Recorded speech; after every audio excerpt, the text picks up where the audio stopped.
সহিংসতা ও পাল্টাপাল্টি হামলা স্থগিত করার ঘোষণা দিয়েছে ইরান ও ইসরায়েল, দুই দেশই। গতকাল সোমবার এই ঘোষণা দেয় দেশ দুটি। ইসরায়েলি প্রধানমন্ত্রী বেনিয়ামিন নেতানিয়াহু ঘোষণা দেন, সংঘাত এখন নিয়ন্ত্রণে। এর কয়েক ঘণ্টা আগে তেহরান সামরিক পদক্ষেপ থামানোর ঘোষণা দেয়।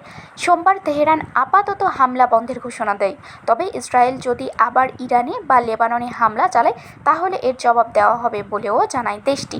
ইরানের শীর্ষ সামরিক কমান্ডার খাতাম আল আনবিয়া কেন্দ্রীয় সদর দপ্তর এর বিবৃতিতে কথা জানিয়েছিল।